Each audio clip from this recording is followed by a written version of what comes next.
বেইমান বেগুন, তুই আসলেই একটা অ্যালার্জি।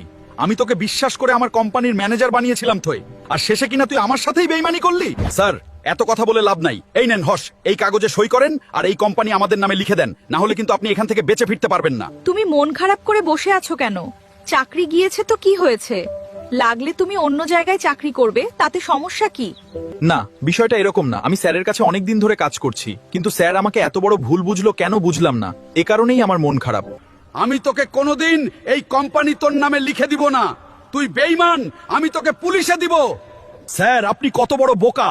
আপনি কলার মতো একটা সৎ কর্মচারীকে আমার কথায় বের করে দিয়েছেন। নিশ্চয়ই ফ্যাক্টরিতে কোনো একটা সমস্যা হয়েছে, না হলে স্যারের ফোন অফ কেন? আমাকে ফ্যাক্টরিতে গিয়ে দেখে আসতে হবে। ঠিক আছে, তুমি গিয়ে দেখে আসো। সম্ভব হলে স্যারকে বুঝিয়ে বলো যেন চাকরিটা তোমাকে আবার দিয়ে দেয়। ঠিক আছে, আমি যাই। কিরে, তোরা কাজ না করে এখানে কি করছিস? আর স্যার কোথায়? নতুন ম্যানেজার সাহেব আর স্যার ভিতরে। আমাদেরকে ভিতরে যেতে নিষেধ করেছে। কি বলছিস? তাহলে তো ভিতরে অনেক বড় ষড়যন্ত্র চলছে। দাঁড়া, আমি দেখে আসি। ও, তাহলে এই ব্যাপার। আমি জানতাম এমন কিছু একটা হবে। তাড়াতাড়ি থানায় ফোন করতে হবে, না হলে অনেক দেরি হয়ে যাবে। হ্যালো, আমি ভেজি প্যালেস ফ্যাক্টরি থেকে বলছি। তাড়াতাড়ি আমাদের ফ্যাক্টরিতে আসুন। এখানে আমাদের স্যারকে জিম্মি করে রাখা হয়েছে। তাড়াতাড়ি আসুন। ঠিক আছে, আপনি কোনো টেনশন করবেন না। আমরা আমাদের ফোর্স নিয়ে এখনই আসছি। All units, move out, now!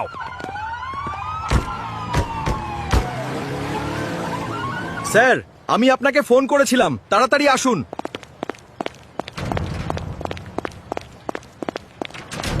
বেগুন আর ব্রকলি, তোমরা ধরা পড়ে গেছো। এবার জেলে গিয়ে জেলের পেপারে সাইন করবে তোমরা।